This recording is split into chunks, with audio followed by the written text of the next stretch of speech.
ఈరోజు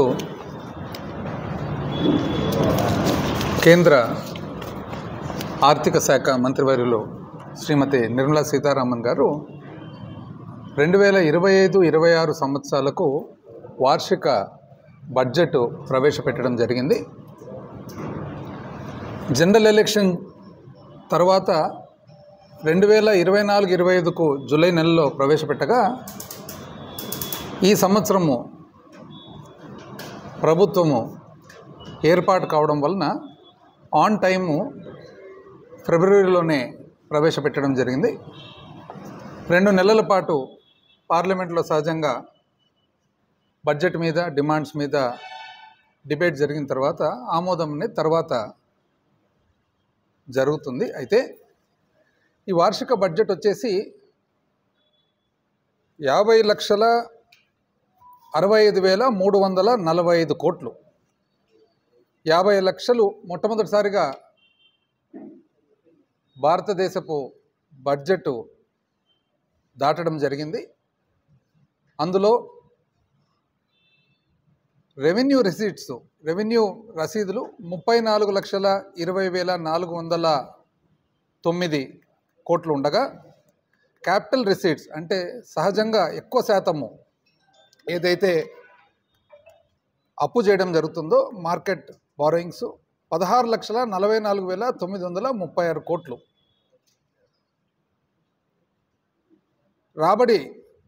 రెవెన్యూ రాబడి అప్పు 2 కలిపితే 50,65,345 కోట్లు. ఖర్చు కూడా 50,65,345 కోట్లు.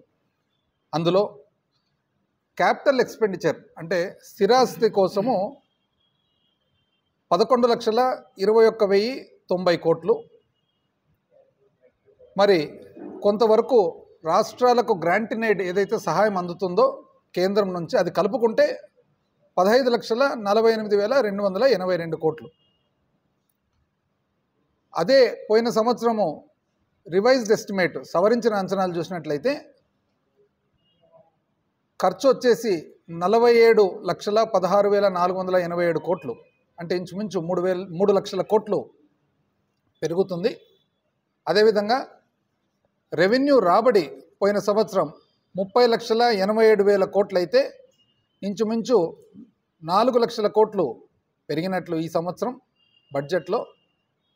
అప్పు మాత్రము దాదాపు 16,28,527 కోట్లు ఉంటే అంతే మెయింటైన్ చేస్తున్నారనమాట. అంటే ఇది ఒక ఏ మాటకు ఆ మాటకు చెప్పాలంటే, ఎందుకంటే మా పార్టీ కానీ మరి పార్టీ వ్యవస్థాపకులు జగన్మోహన్ రెడ్డి గారు కానీ ఎప్పుడైనా కానీ ఉన్నది ఉన్నట్లు చెప్పండి అంటారు.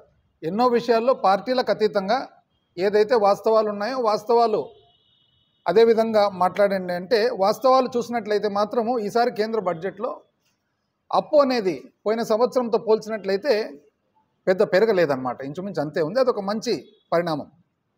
అయితే పూర్తి ఖర్చు వచ్చేసి పోయిన సంవత్సరం 47,16,000 కోట్లు అయితే ఈసారి 50 లక్షలు అంటే ఇంచుమించు 3 లక్షల కోట్లు పెరిగినట్లు రాబడి కానీ ఖర్చు కానీ.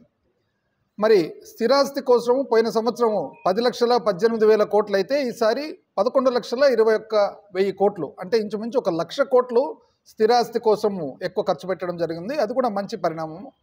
అదేవిధంగా ఎఫెక్టివ్ క్యాపిటల్ ఎక్స్పెండిచర్ అంటే ఏదైతే రాష్ట్రాలకు సహాయం అందిస్తుందో దాంతోపాటు కలుపుకుంటే పోయిన సంవత్సరం 13,18,000 కోట్లు అయితే ఈసారి 15,48,000 కోట్లు అంటే ఇంచుమించు 3 లక్షల కోట్లు పెరిగినట్లు అది కూడా ఒక మంచి పరిణామం. అన్నిటికంటే కూడా మంచి పరిణామం ఏమంటే ద్రవ్య లోటు ఫిస్కల్ డెఫిసిట్ ఏవైతే ఉందో పోయిన సంవత్సరము 15,69,527 కోట్లు అంటే ఇంచుమించు మనం సుమారు 15,69,000 కోట్లు వేసుకుంటే ఈసారి 15,68,000 కోట్లు. కాబట్టి ద్రవ్య లోటు స్థూల ఉత్పత్తికి ఒక నిష్పత్తిగా తీసుకున్నట్లయితే పోయిన సంవత్సరము 4.8 ఏదైతే ఉందో ఈసారి 4.4 మరి బడ్జెట్లో ప్రతిపాదన చేయడం జరిగింది. ఇది మంచి పరిణామం. అంటే మనం ముందు నుంచి చూసుకున్నట్లయితే కోవిడ్ సమయంలో ఏదైతే ఎక్కువైందో అప్పటి నుంచి ఇప్పటి వరకు తగ్గుతూ వచ్చిందనమాట. ఈ బడ్జెట్లో కూడా మరి ఒక్కసారి కూడా చెప్తున్నాను, జగన్మోహన్ రెడ్డి గారు చెప్పినట్లుగా ఏ మాటకు ఆ మాటకు కరెక్ట్ అంటే కరెక్ట్ అనండి, తప్పంటే తప్పనండి, ఏది కూడా రాజకీయాల కోసం ఇంకోటి మార్చాల్సిన అవసరం లేదని అన్నారు కాబట్టి పార్టీ స్టాండ్ కూడా అదే. మరి 4 భాగాలుగా బడ్జెట్ ఈసారి ప్రతిపాదన చేయడం జరిగింది. ఒకటి వ్యవసాయము, మరొకటి వచ్చేసి ఎంఎస్ఎంఈ చిన్న మధ్యతర పరిశ్రమ, మూడవది వచ్చేసి పెట్టుబడి, నాలుగవది వచ్చేసి ఎక్స్పోర్ట్స్. అయితే వ్యవసాయ పరంగా చూస్తే ఈ బడ్జెట్లో ప్రధానమంత్రి ధన్ ధాన్య కృషి యోజన అని ఒక కొత్త స్కీమ్ స్టార్ట్ చేయడం జరిగింది. దీనివలన దాదాపు భారతదేశంలో 100 జిల్లాలలో 1,70,00,000 వ్యవసాయదారులకు సహాయపడే ప్రోగ్రాము. అదేవిధంగా ఏదైతే మనకు క్రెడిట్ ఉందో, మనకు అప్పు చేసే బ్యాంకుల ద్వారా ఉందో, ఆ తక్కువ కాలము అప్పు షార్ట్ టర్మ్ లోన్స్ ఏవైతే ఉన్నాయో దాదాపు 7,70,000 కోట్ల వ్యవసాయదారులకు ఉపయోగపడేట్టుగా ఇంచుమించు వాళ్ళకి ఇచ్చే అప్పు 5 లక్షలకు పెంచడం జరుగుతుంది. ఎంఎస్ఎంఈలకు చూసినట్లయితే క్రెడిట్ కార్డ్స్ చిన్న పరిశ్రమలు పెట్టిన వాళ్లకు దాదాపు క్రెడిట్ కార్డ్స్ ఏవైతే ఇస్తారో సేమ్ ఇంతకుముందు వ్యవసాయదారులకు చెప్పినట్లుగా చిన్న పరిశ్రమలకు 5 లక్షల నుంచి 10 లక్షల వరకు పరిమితి పెంచడం జరిగింది. అదేవిధంగా మొట్టమొదటిసారి ఎవరైతే పెడుతున్నారో పరిశ్రమ వాళ్లకు దాదాపు టర్మ్ లోన్ ఏదైతే ఉందో దీర్ఘకాల అప్పు 2 కోట్ల వరకు కూడా ఇవ్వడం జరుగుతుందన్నమాట. అదేవిధంగా గ్యారంటీ లేకుండా ఏదైతే అప్పు ఇస్తారో ఎంఎస్సీలకు 5 కోట్ల నుంచి 10 కోట్లకు పెంచడం జరుగుతుంది. స్టార్టప్ మొట్టమొదటిసారిగా పెట్టిన వాళ్ళకు 10 కోట్ల నుంచి 20 కోట్ల వరకు కూడా పెట్టడం జరిగింది. ఇది ఒక మంచి నిర్ణయం అని చెప్పి మనము అనుకోవచ్చు. అదేవిధంగా క్లాసిఫికేషన్ క్రైటీరియా అంటే ఎంఎస్ఎంఈగా క్లాసిఫై చేయాలంటే ఏవైతే ఉందో అందులో కూడా పరిమితి పెంచడం జరుగుతూ ఉందన్నమాట. అదేవిధంగా పెట్టుబడి ఏదైతే ఉందో పెట్టుబడి రకరకాలుగా ఈ బడ్జెట్లో ప్రవేశపెట్టడం జరిగింది. ప్రజల మీద, మనుషుల మీద పెట్టుబడి ఏదైతే ఉందో అందులో భాగంగా భారతీయ భాషా పుస్తక్ స్కీమ్ ఏదైతే మనకు వివిధ భాషలు ఉన్నాయో భారతదేశంలో ఆ భాషలన్నిటికి కూడా వాళ్లకు ఇంగ్లీష్లో ఉండేది వాళ్ళ సొంత భాషలో అర్థం చేసుకునే దానికి అనుకూలంగా ఉండేట్టుగా వివిధ సొంత భాషల్లో రీజనల్ లాంగ్వేజెస్ ఏవైతే ఉన్నాయో దానికి ఒక స్కీమ్ పెట్టడం జరుగుతుంది. అదేవిధంగా నైపుణ్యము మరి స్కిల్లింగ్ కోసం ఏదైతే ఉందో ఇంపార్ట్ చేసేదానికి మరి 5 గొప్ప నేషనల్ సెంటర్స్ ఫారెన్ కొలాబరేషన్తో పెట్టాలని కూడా ఆలోచనకు వచ్చినట్లు తెలియపరుస్తూ ఉన్నారు. అది కూడా ఒక మంచి నిర్ణయం అని చెప్పి తెలియజేస్తూ ఉన్నాం. బ్రాడ్బ్యాండ్ కనెక్టివిటీ ప్రతి సెకండరీ స్కూల్స్, ప్రైమరీ స్కూల్స్కు బ్రాడ్బ్యాండ్ కనెక్టివిటీ ద్వారా స్టూడెంట్స్ అందరూ కూడా చక్కటి ఇంటర్నెట్ ద్వారా చదువుకోవాలని చెప్పేసి ఒక నిర్ణయం, ఇది ఒక గొప్ప నిర్ణయంగా భావిస్తున్నారు. ఆంధ్ర రాష్ట్ర ప్రజలందరికీ కూడా ఒకసారి తెలియజేస్తూ ఉన్నాం. గత 5 సంవత్సరాలు వైఎస్ఆర్సీపీ పాలనలో ఎన్నో నిర్ణయాలు తీసుకోవడం జరిగింది, మంచి మంచి నిర్ణయాలు. అది విద్య అయితేనేమి, వైద్యం అయితేనేమి, మరి ఇరిగేషను అయితేనేమి, ఇన్ఫ్రాస్ట్రక్చర్ అయితేనేమి. అయితే దురదృష్టవశాత్తు గత 5 సంవత్సరాలుగా కంటిన్యూస్గా కొంతమంది ఒక తప్పుడు ప్రచారం చేస్తూ ప్రతి విషయంలో కూడా తప్పుడు ప్రచారం. ఈరోజు చూసినట్లయితే కేంద్ర ప్రభుత్వం బడ్జెట్లో ప్రైమరీ స్కూల్స్, సెకండరీ స్కూల్స్ అన్నిటికి కూడా ఇంటర్నెట్ కనెక్టివిటీ ప్రొవైడ్ చేయాలంటే ఎందుకు విద్యార్థులందరికీ కూడా ఇంటర్నెట్ ద్వారా వాళ్లకు ఉపయోగం ఉండాలని. మరి ఇదే ట్యాబ్స్ ఈ దిశలోనే లక్షలాది మంది స్టూడెంట్స్కు, విద్యార్థులకు, విద్యార్థినులకు ట్యాబ్స్ ఇస్తే ఆ రోజు ప్రతిపక్షంలో ఉన్న, ఈరోజు పాలకపక్షంలో ఉన్న కూటమి ఆ రోజు ఏమన్నారంటే పిల్లలు ఆ ట్యాబ్స్ ద్వారా చెడిపోతున్నారని. మరి ఈరోజు కేంద్రం చేసేది ఇది బాగుందా? అదే ట్యాబులలో సీల్డ్ ట్యాబులు, ఆ రోజు ఇచ్చిన ట్యాబులు వైఎస్ఆర్సీపీ ప్రభుత్వం గత 5 సంవత్సరాలు ఇచ్చిన ట్యాబులు పిల్లలకు ప్యూర్ సబ్జెక్ట్ మాత్రమే అయినా కూడా ఇటువంటి తప్పుడు ప్రచారం. ఆ ట్యాబులు వేరే ఇంటర్నెట్కు వాడేదానికి కూడా రాదు, ప్యూర్లీ సబ్జెక్ట్ మాత్రమే. సబ్జెక్ట్ మాత్రానికి ఇచ్చిన దాన్ని కూడా తప్పు పట్టారన్నమాట. అదేవిధంగా మెడికల్ ఎడ్యుకేషన్ ఈరోజు కేంద్ర బడ్జెట్లో 75,000 మెడికల్ సీట్లు రాబోయే 5 సంవత్సరాల్లో ఇవ్వాలని, ఈ సంవత్సరంలో రాబోయే సంవత్సరంలో 10,000 సీట్లు ఇవ్వాలని చెప్పేసి 17 మెడికల్ కాలేజెస్ అంటే గత 5 సంవత్సరాల్లో జగన్మోహన్ రెడ్డి గారు తీసుకున్న నిర్ణయము ప్రతి జిల్లాకు ఒక మెడికల్ కాలేజ్ ఉండాలని చెప్పేసి 17 మెడికల్ కాలేజెస్ ఇస్తే వాటిలో ఇంచుమించు 5 కాలేజీలు మొదలుపెట్టడం కూడా జరిగింది. అయితే ఆ 5 కాలేజీలు మొదలుపెట్టిన కాలేజెస్ ప్రకారం చూసినట్లయితే వాటిలో ఇంచుమించు విజయనగరము, రాజమండ్రి, ఏలూరు, మచిలీపట్నం, నంద్యాల మొదలు కూడా అయినాయి కోర్సులు. ఇంచుమించు దాదాపు 2500 సీట్లు 2500 సీట్లు కొత్త సీట్లు క్రియేట్ అయితే ఈరోజు కేంద్రము మెడికల్ సీట్ల కోసం, మెడికల్ కాలేజెస్ కోసము ఎంత ప్రాధాన్యత ఇస్తుందో మనం చూస్తున్నాం. అంటే 10,000 సీట్లు ఏవైతే చెప్తున్నారో ఈరోజు, అందులో 2500 సీట్లు వాస్తవానికి ఒక్క ఆంధ్ర రాష్ట్రంలో ఇప్పటికి రావాల్సినది. 17 మెడికల్ కాలేజీలో 5 కాలేజీలు పక్కన పెట్టి 12 కాలేజీలు ఇంచుమించు కట్టేది ఆపాలనే ఉద్దేశంతో సేఫ్ క్లోజర్కు, అంటే కాంట్రాక్టర్లను పిలిచి ఇంతటితో మీరు ఆపేసేయండి, ఎందుకు ప్రైవేటీకరణ దశలో చేయాలనే ఉద్దేశం ఉన్నట్లు ఈరోజు మనకు కనపడతా ఉంది. ఎంత దారుణమో ఒక్కసారి ఆంధ్ర రాష్ట్ర ప్రజలందరూ కూడా గమనించాలని చెప్పి నేను కోరుకుంటా ఉన్నా. అంటే మెడికల్ కాలేజెస్ సీట్లకు ఇంత ప్రాధాన్యత కేంద్రం ఇస్తుంటే అందులో 10,000 సీట్లలో ఒక 4వ భాగం ఆంధ్ర రాష్ట్రంలో రావాల్సినవి లెక్క ప్రకారం అయితే ఈ సంవత్సరం పూర్తి అయింటే. అంటే ఈ అవకాశం తీసుకునేదానికి లేదు, కేంద్రం ఇస్తున్న ఒక సహాయము. అదేవిధంగా ఇక్కడ కడుతున్న కాలేజీలు కూడా ఆపేసిన అన్యాయమైన పరిస్థితికి రావడం జరిగింది. ఏదేమైనా కూడా నేను అన్నట్టుగా వాస్తవాలే, ఈరోజైనా రేపైనా తెలిసేటివే. నీటి మట్టం పట్టుకున్నప్పుడు ఎప్పుడైనా కానీ నీరు ఒకటే లెవెల్కి వచ్చేస్తుంది. 2కు 2 కలిపితే ఎప్పుడైనా అది 4 అవుతుంది, అది 3 కాదు 5 కాదు. ప్రజలు కొంచెం లేటు కనుక్కోవచ్చు అంతే. అదేవిధంగా ఇన్ఫ్రాస్ట్రక్చర్ కోసం ఏదైతే శాశ్వతమైన అభివృద్ధి కార్యక్రమాలు చేయాలనో సాకి అని అంటారనమాట, special assistance to states for capital investment అని. అందులో 1,50,000 కోట్లు కేంద్రము ఈ సంవత్సరం కూడా ఇవ్వడం జరిగింది. అది కూడా మంచిది.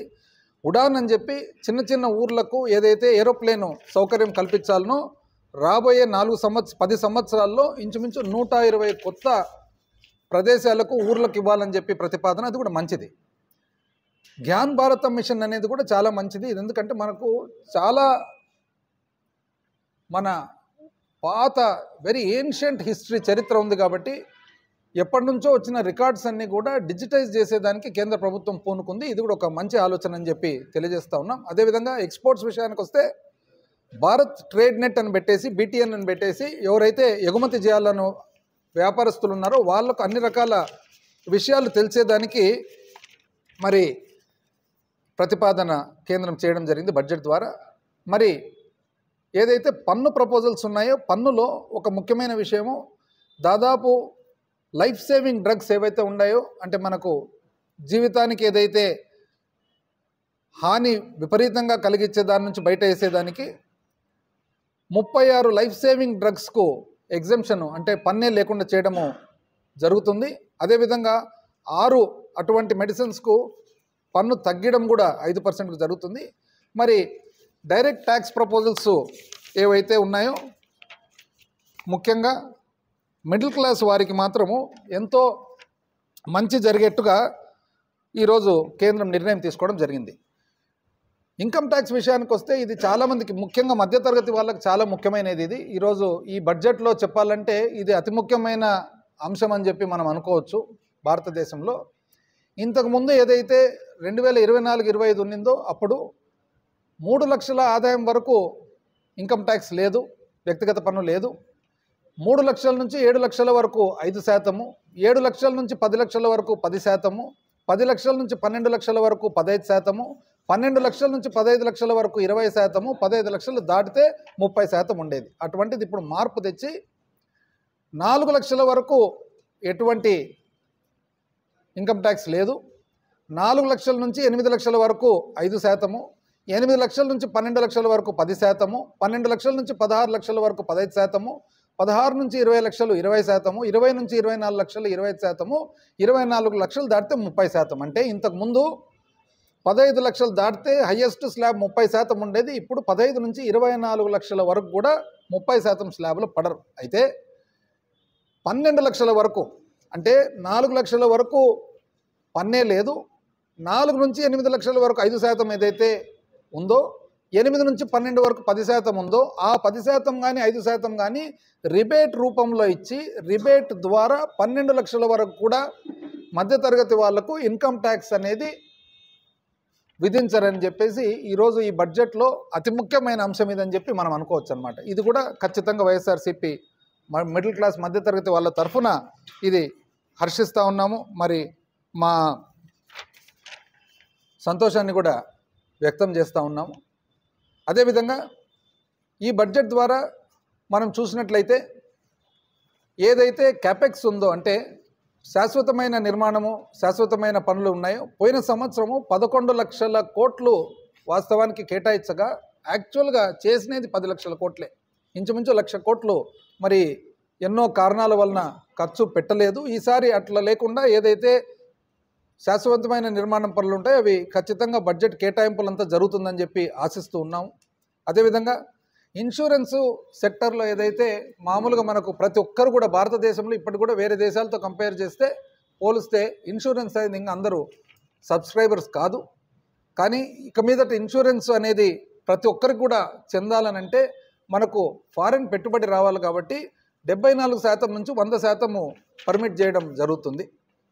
ఇది ఇలా ఉండగా ఆంధ్ర రాష్ట్రానికి సంబంధించిన విషయాలకు వస్తే 25-26 గాను 57,566 అంటే ఇంచుమించు 57,500 కోట్లు మనకు కేంద్ర పన్నులలో మనకు వాటా రావడం జరుగుతుందని చెప్పి బడ్జెట్ జరుగుతుంది.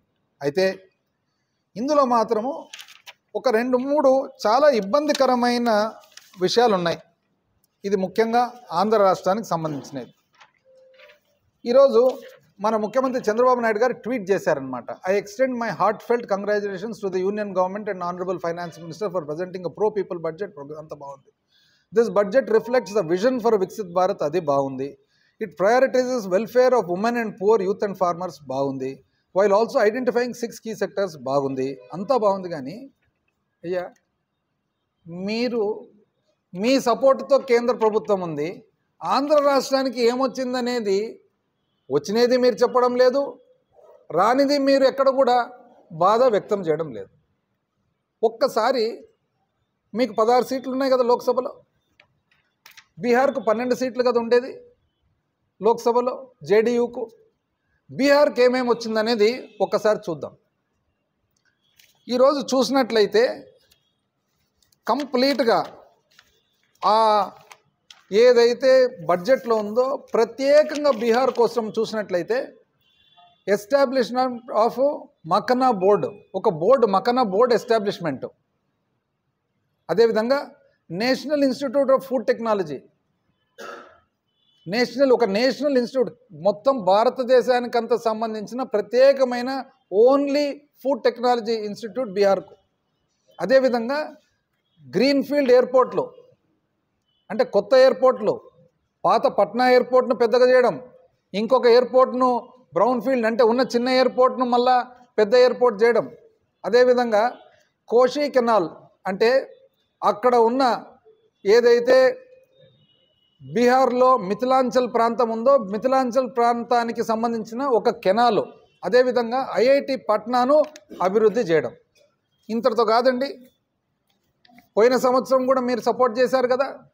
ఇంతకుముందు జగన్మోహన్ రెడ్డి గారు చెప్పారనమాట. వాళ్ళు అప్పుడు చెప్పేవాళ్ళు, మీకు 23 సీట్లు ఉన్నాయి కదా, మీరు ఏం చేసినారంటే 23 సీట్లు ఉన్న మాట వాస్తవమే, కాకపోతే కేంద్రానికి 23 సీట్లతో ఆ రోజు అవసరం లేదు. ఇప్పుడు ఇది ఫెడరల్ స్ట్రక్చరు భారతదేశం, రాష్ట్రాలన్నీ కలిపితే దేశం అవుతుంది. రాష్ట్రాల నుంచి వచ్చిన వివిధ పొలిటికల్ పార్టీల ఎంపీలు కలిపితే కేంద్ర ప్రభుత్వం వస్తుంది. కేంద్ర ప్రభుత్వానికి ఏ రోజైతే మన ఎంపీలు అవసరం ఉంటుందో మనము వాళ్ళను రిక్వెస్ట్ చేసుకోవడం అనుకోండి, లేదా అడగడం అనుకోండి, లేదా దౌత్యం చేసుకోవడం అనుకోండి, ఒక ఫెసిలిటీ ఉంటుంది. ఆ రోజు మన నంబర్స్ అవసరం లేదు, ఈరోజు మీ నంబర్స్ అవసరం ఉన్నాయి. పోయిన సంవత్సరం చూసినట్లయితే బీహార్కు సంబంధించి పూర్వోదయ ప్రాంతం అని చెప్పేసి ఏమేమండి, అప్పుడు గయాలో, బీహార్కు సంబంధించిన గయాలో అమృత్సర్ కోల్కతా పారిశ్రామిక వాడ, అదేవిధంగా పాట్నా పూర్ణియా ఎక్స్ప్రెస్ వే, అదేవిధంగా బక్సర్ బగల్పూర్ ఎక్స్ప్రెస్ వే, అదేవిధంగా బోధ్గయ రాజ్గిర్ వైశాలి దర్భంగా, అదేవిధంగా 2 లేన్ల బ్రిడ్జు ఏది బక్సర్లో గంగా మీద 26,000 కోట్లు, 26 పోయిన సంవత్సరము గంగానది మీద బక్సర్ అనే ఒక ప్రాంతంలో బీహార్లో ఒక బ్రిడ్జు 26,000 కోట్లు ఓన్లీ ఒక బ్రిడ్జుకు. మీరు ఈరోజు 15,000 కోట్లు అది కూడా అప్పు తెచ్చుకొని ఆ అప్పును చాలా గొప్ప, ఎంతో గొప్ప సాధన అంటున్నారు. ఇది బీహార్లో. అదేవిధంగా పవర్ ప్రాజెక్ట్స్ 2400 మెగావాట్ల పీర్పైంటి అనే ప్రాంతంలో పవర్ ప్రాజెక్టు ఎంతండి అది 21,400 కోట్లు. మెడికల్ కాలేజీలు, ఎయిర్పోర్ట్లు, ఇన్ఫ్రాస్ట్రక్చర్. ఇది కాక బీహార్లో ఇంకా శాశ్వతమైన నిర్మాణం పనులు పర్మనెంట్ మన క్యాపిటల్ ఎక్స్పెండిచర్ కోసము సెంటర్ నుంచి అసిస్టెన్స్. ఎక్కడండి ఇది? ఎక్కడ ఇండస్ట్రియల్ నోడ్ ఎట్ గాయా, ఎక్కడ మన పట్నా పూర్ణి ఎక్స్ప్రెస్ వే, ఎక్కడ బక్సర్ బగల్పూర్ ఎక్స్ప్రెస్ వే, ఎక్కడ బోధగయ రాజ్గిర్ వైశాలి దర్భంగా స్పర్సు, ఎక్కడ గంగానది మీద 26,000 కోట్లతో బ్రిడ్జు, ఎక్కడ పవర్ ప్రాజెక్ట్ 21,400 కోట్లు, ఎక్కువ మెడికల్ కాలేజీలు, ఎయిర్పోర్ట్లు, ఇవన్నీ కాగా పోయిన సంవత్సరం ఈ సంవత్సరం చూడండి మళ్ళా మక్కన్న బోర్డు, అదేవిధంగా national institute of food technology, అదేవిధంగా greenfield airport, brownfield airport, Patna airport, అదేవిధంగా మన మిథిలాంచల్ ప్రాంతానికి కెనాలు, ఐఐటి పట్నా. కానీ మీరు మాత్రం ఇక్కడ సంతోషం వ్యక్తం చేస్తున్నారు. మళ్ళీ అంటే ఏ విధంగా మీరు సంతోషపడుతున్నారు, మళ్ళీ ఏ కారణం వల్ల మాకైతే తెలియదు. కానీ మాకైతే ఎవరు ఆంధ్ర రాష్ట్రంలో ఎవరికి ఇది సంతోషంగా అయితే లేదు. ఎందుకంటే 12 సీట్లతో జేడీయూ ఇంత సాధించగలిగితే 16 సీట్లతో మీరెంత సాధించాలి అని. ఇప్పుడు భారతదేశం కరెక్టే, దేశవ్యాప్తంగా మధ్యతరగతి వాళ్ళకు మంచి జరిగింది కరెక్టే, వ్యవసాయదారులకు మంచి జరిగింది కరెక్టే, చిన్న మధ్యతర పారిశ్రామికవేత్తలకు మంచి జరిగింది కదా, ఇవన్నీ భారతదేశంలో అందరికీ వర్తిస్తుంది. కానీ ఒక రాష్ట్రంగా మనకు మన సపోర్టుతో, మన రాష్ట్ర ఎంపీ సపోర్ట్తో పైన కేంద్రంలో ప్రభుత్వం ఉన్నప్పుడు మీరు కనీసం ఒక్కటి కాకుంటే ఒక్కటండి. వచ్చిన మెడికల్ కాలేజీలో వద్దంటారు. అదేవిధంగా అసలు చివరికి ఏమైందంటే ఏమి రాకపోగా ఒక చాలా ఇబ్బందికరమైన ఇది కనపడతా ఉంది. డిమాండ్స్లో చూసినట్లయితే పోలవరం ప్రాజెక్టు కోసము ఐటమ్ నంబర్ 38 డిమాండ్స్లో చూస్తే రివైజ్డ్ కాస్ట్ ఫర్ కంప్లీట్, అంటే పోలవరం ప్రాజెక్టు పూర్తి చేసేదానికి అని చెప్పి దాంట్లో చాలా ఇబ్బందికరమైన ఒక సెంటెన్స్ ఉంది. ఏమదంటే the proposal is for revised cost of 30,430 30,436 కోట్లకు ఎక్కడి వరకు for completion of Polavaram irrigation project with water storage up to 41.15 meters, that is minimum drawdown level, and అంటే completion of Polavaram అంటే దీని అర్థం ఏమి, పోలవరం ప్రాజెక్టు పూర్తి చేసేదాని కోసము 41.15 మీటర్లు అంటే 135 అడుగులు, 135 అడుగులకు పూర్తి చేసేదాని కోసము 5,000 చిల్లర కోట్లు ఇవ్వడం జరుగుతుంది. 5,936 కోట్లు అంటే అర్థం ఏమి, పోలవరం ప్రాజెక్ట్ కట్టాల్సినది 45.72 మీటర్లు అంటే 150 అడుగులు. 150 అడుగులు కడితే పోలవరం ప్రాజెక్టులో ఇంచుమించు 200 టీఎంసీ నీళ్ళు వస్తాయి. 200 టీఎంసీ నీళ్ళు వస్తే ఇంచుమించు కృష్ణా జిల్లా కానీ గోదావరి జిల్లా కానీ కొన్ని లక్షల ఎకరాల నీటి పరిధిలో వచ్చేది కాక కొన్ని లక్షల ఎకరాలకు ఆల్రెడీ పారుతున్న కెనాళ్లకు స్టెబిలైజేషన్ స్థిరీకరణ జరుగుతుంది. 960 మెగావాట్ల విద్యుత్ ఉత్పత్తి జరుగుతుంది. వైజాగ్ సిటీకి నీళ్ళు వస్తాయి, 600 గ్రామాలకు నీళ్ళు వస్తాయి. అదేవిధంగా ఇన్ని ఉపయోగాలు ఉంటే ఆ ఉపయోగం ఎప్పుడు వస్తుంది, 150 అడుగుల హైట్ వస్తేనే. ఈరోజు 135 అడుగులకు కంప్లీషన్ అని దీంట్లో రాసింది. మీరు కేంద్ర ప్రభుత్వంలో భాగస్వామ్యులు, మీ మంత్రులు ఉన్నారు, చూసుకోలేదండి. దీని అర్థం మేము ఇంతకుముందు కూడా మీరు ఇదే పొరపాటు చేసినారు. 2017-18 ఇదే పొరపాటు చేస్తే మాకు ఇంచుమించు 4 సంవత్సరాలు పట్టింది రెక్టిఫై చేసేదానికి. ఈరోజు మీరైతే గొప్పగా 12,500 కోట్లు వచ్చిందని అంటున్నారో ఆ 12,500 కోట్లు కూడా మీరు చూసినట్లయితే కంప్లీట్ మా ప్రభుత్వం మేము సాధించినది. 12,500 కోట్లు మేము ఏ విధంగా 12,500 కోట్ల గాను ప్రస్తుతానికి 41.15 అంటే 135 అడుగులు ప్రస్తుతానికి. ఎందుకు ప్రస్తుతానికి అన్నాము, డ్యామ్ అనేది 150 అడుగుల వరకు కడతాము, కానీ 135 మొదటి సంవత్సరము నీళ్లు నిలుపుతాము, మళ్ళీ 2 సంవత్సరాలు నీళ్లు నిల్వ చేసే కొద్దీ వెనకాల భూసేకరణ చేసుకుంటూ పోతాం. కాబట్టి ప్రస్తుతానికి అని చెప్పి మేము తెస్తే మీరు ఈరోజు కంప్లీషన్ ఆఫ్ పోలవరం ప్రాజెక్ట్ అని రాపించుకొని వచ్చినారంటే దీన్ని ఏ విధంగా చూడాలా అని. అప్పుడంతే ఆ రోజు కూడా మీరు పోలవరం ప్రాజెక్టు పూర్తి చేసేదానికి ఇంచుమించు 18,000 కోట్లు కేవలం భూసేకరణకు అవసరం ఉంటే మీరు 2014 సంవత్సరంలో ఇంత చాలు, మాకు 2013 క్వాంటిటీస్ చాలు, 2014 రేట్లు చాలు అని చెప్పి మీరు క్యాప్ చేసుకొని వచ్చినారు. ఆ చిక్కుముడి విప్పేదానికి మనకు 4 ఏళ్ళు పట్టింది. ఈరోజు మరొక్కసారి కూడా దయచేసి మీరు ఇటువంటి పొరపాటు వెంటనే రెక్టిఫై చేయాలని చెప్పి రాష్ట్ర ప్రజల తరఫున వైఎస్ఆర్సీపీ కోరుతా ఉంది. ఇది చూసినట్లయితే డిమాండ్లో ఇది చూసినట్లయితే మాత్రము దీని అర్థం వేరే వస్తుంది. మీరు చూసుకున్నారో లేదో, థ్యాంక్స్ చెప్పడంలోనే సరిపోయింది, కానీ ఆ థ్యాంక్స్ లోపల మీరు దయచేసి ఇది ఒక్కసారి చూడాలని చెప్పి ఇది కోరుకోవడం కాదు, వేడుకుంటున్నాం. ఎక్కడండి ఇది? అసలు దీన్ని ఏ విధంగా అర్థం చేసుకోవాలనో మాకు అసలు చాలా ఇబ్బందికరమైన పరిస్థితి తెస్తారు. ఇదే కాకుండా ఇప్పుడు ఈరోజు ఎట్లయితే బీహార్ వాళ్ళు 12 మంది ఎంపీలతో జేడీయూ ఎన్ని సాధించినారో, మరి మీరు ఎన్ని పోర్టులండి స్టార్ట్ చేయడం? మచిలీపట్నం, రామాయపట్నం 4 పోర్టులు స్టార్ట్ చేయడం జరిగిందే. మీరు పోయి ఈ పోర్టులు కావాలా, పోర్టులకు మీరు సహాయం చేయండి అంటే కేంద్రం ఇవ్వదా అండి? ఎందుకు ఇవ్వదు? మీరు 16 మంది కదా ఉండేది. ఆ రోజు మా 23తో పని లేదు, ఈరోజు మీరు 16తో పని ఉంది కదా. మీరు లేనిది అక్కడ పైన ప్రభుత్వం లేదు కదా. అసలు ఎందుకు గాను మీరు ఇంత లూజ్గా వదిలిపెట్టినారని. పోయిన సంవత్సరం ఈ సంవత్సరం బీహార్ చూసినట్లయితే పార్లమెంట్ అంతా కూడా ప్రతి ఒక్కరు బీహార్ పక్క చూస్తున్నారు. లెక్క ప్రకారం బీహార్ కంటే కూడా ఆంధ్రప్రదేశ్ ఇంకా ఎక్కువ రావాలి. ఎందుకంటే పునర్వ్యవస్థీకరణలో ఇబ్బంది పడిన రాష్ట్రం ఆంధ్రప్రదేశ్. ప్రతిసారి ఎందుకు మీరు ఇట్లా చేస్తున్నారో మరి మాకైతే అది అర్థం కాని పరిస్థితికి ఏర్పడింది. ఈ మధ్యలోనే చూసినట్లయితే డావోస్లో వచ్చిన తర్వాత ఒక ప్రెస్ కాన్ఫరెన్స్ పెట్టి ఆ ప్రెస్ కాన్ఫరెన్స్లో నీతి ఆయోగ్ ఇచ్చిన రిపోర్ట్ను బట్టి ముఖ్యమంత్రి గారు చెప్పడం జరిగింది. ఒక విశ్లేషకులు యంగ్ పర్సన్ అబ్రాడ్ ఉన్నాడు, యూకేలోనో అమెరికాలోనో, ఆయన వీడియో చూస్తుంటే నాకు అనిపించింది ఎక్కడో పాపము ఒక యంగ్స్టర్, ఒక యువకుడు యూకేలోనో లండన్లోనో అమెరికాలోనో ఉండి ఆయన ఎంత చక్కగా చెప్పినారు. ఆయన ఏమన్నారంటే, సార్ ముఖ్యమంత్రి గారు మీరు ముఖ్యమంత్రి స్థానంలో ఉన్నారు, మీరు ఏం మాట్లాడినా కూడా అది దేశవ్యాప్తంగా ప్రపంచవ్యాప్తంగా స్ప్రెడ్ అవుతుంది. మీరు మొన్న ప్రెస్ కాన్ఫరెన్స్లో ఏమన్నారంటే పర్ క్యాపిటా ఇన్కమ్ తలసరి ఆదాయము తగ్గింది అని అన్నారు. తగ్గలేదండి. 2018-19లో తలసరి ఆదాయం 1,54,000 కోట్లు ఉండగా 2022-23కి వచ్చేటప్పటికి తలసరి ఆదాయం 2,20,000 కోట్లు అయింది. అంటే 1,54,000 కోట్ల నుంచి 2,20,000 కోట్లు అయింది. మీరు ఏ విధంగా చెప్తున్నారండి తగ్గిందని? తగ్గలేదు, దయచేసి అట్లా చెప్పొద్దండి. ఎందుకంటే తగ్గింది అంటే మీరు రాజకీయ కారణాల వలన ఒకవేళ తగ్గింది అని చెప్తే మీకు రాజకీయంగా ఉపయోగపడుతుందేమో, కానీ ప్రపంచవ్యాప్తంగా దేశవ్యాప్తంగా పెట్టుబడిదారులు ఆంధ్రాకి ఎవరు వస్తారండి? అంటే ఒక యువకుడు, ఒక విశ్లేషకుడు, ఒక ఉద్యోగం చేసే వ్యక్తి ఇంత క్లియర్గా వాచ్ చేసి చెప్తుంటే మనం ఇంత రెస్పాన్సిబుల్ బాధ్యత గల పోస్ట్లో ఉండబట్టి ఈ విధంగా చెప్పడం.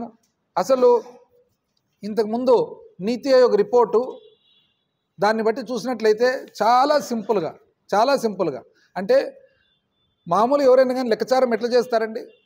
2014 నుంచి 19 వరకు 5 సంవత్సరాలు లెక్కలు చూసుకోవాలా, 2019 నుంచి 24 వరకు 5 సంవత్సరాలు లెక్కలు చూసుకోవాలి, అంతేనా? ఒక్కటే సంవత్సరం తీసుకుంటారు, 2018-19 వాళ్ళకు ఉపయోగపడేది. ఒకటే సంవత్సరం తీస్తారు 2022-23. 2 సంవత్సరాలతో పోల్చి తక్కువ ఉంది, ఇది ఎక్కువ ఉంది అంటారు. ఉదాహరణకు నేను చెప్తాను. ఉదాహరణకు ఎన్నో పొరపాట్లు ఉన్నాయి అటువంటివి, ఆ స్థాయికి తగదు యాక్చువల్గా.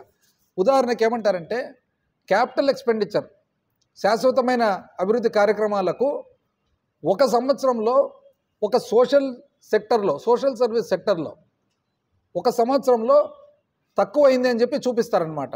5 సంవత్సరాలు అంటే ఒక సంవత్సరంలో మాత్రం తక్కువైందని. 5 సంవత్సరాలు చూసుకున్నట్లయితే 2014-15 నుంచి 18-19 చూస్తే 2,437 కోట్లు వాళ్ళు ఖర్చు పెట్టగా ఇదే సోషల్ సర్వీస్ సెక్టర్లోనే ఇదే క్యాపిటల్ ఎక్స్పెండిచరే. అదే 2019-20 నుంచి 23-24 చూస్తే 5,224 కోట్లు, అంటే 3,000 కోట్లు ఎక్కువ పెట్టడం జరిగింది 5 సంవత్సరాల పరిమితిలో. కానీ ఒక్క సంవత్సరాన్ని మాత్రం మీరు చూసుకొని ఇది తగ్గింది అని చెప్పి దాని మీద ఒక పెద్ద స్లైడ్ పెట్టడం. దీనివలన రాజకీయ మరి ఇప్పుడు నిజం చెప్పాలంటే అంత అవసరం లేదు. మీరు గెలిచినారు కదా, బ్రహ్మాండమైన మెజార్టీతో గెలిచినారు, ఇంకెందుకు మళ్ళా దుమ్మెత్తిపోయడం ప్రతిపక్షం మీద? మీరు ఎప్పుడు మళ్ళీ ప్రతిపక్షం గురించి ఆలోచన చేయాల్సినది 5-4 సంవత్సరాల తర్వాత. ఇప్పుడు నుంచి ఎందుకు ప్రతిపక్షం పట్ల ఆలోచన చేస్తున్నారు? ఇది నిజం చెప్పాలంటే ఇది వాల్మీకి చెట్టుకోమని కొట్టుకున్నట్లు. మీరు కూర్చొని తలసరి ఆదాయం తగ్గింది, ఇది తగ్గింది, అది తగ్గింది అంటే అది రాజకీయంగా ఇప్పుడు మీకు అవసరం కూడా లేదు ఇవన్నీ.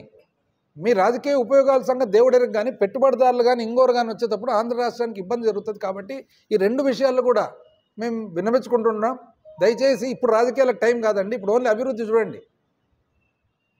2 చిత్తశుద్ధితో పరిపాలన, 3 మీరు థ్యాంక్స్ చెప్పినారు, మేము కూడా థ్యాంక్స్ చెప్తున్నాం. మంచి పాలసీస్కు ఇప్పుడు మధ్యతరగతి వాళ్లకు 12 లక్షల వరకు ఇన్కమ్ ట్యాక్స్ లేదు, థ్యాంక్స్ చెప్తున్నాం మేము కూడా. వ్యవసాయదారులకు మంచి జరుగుతుంది, థ్యాంక్స్ చెప్తున్నాం మేము కూడా. కానీ రాష్ట్రానికి సంబంధించిన ప్రయోజనాలు కూడా దయచేసి మీరు దానికి ఉత్త చేతులతో థ్యాంక్స్ చెప్పొద్దండి. నిండు చేతులతో తెచ్చి అప్పుడు మీరు థ్యాంక్స్ చెప్పండి, మీతో పాటు మేము కూడా థ్యాంక్స్ చెప్తాం.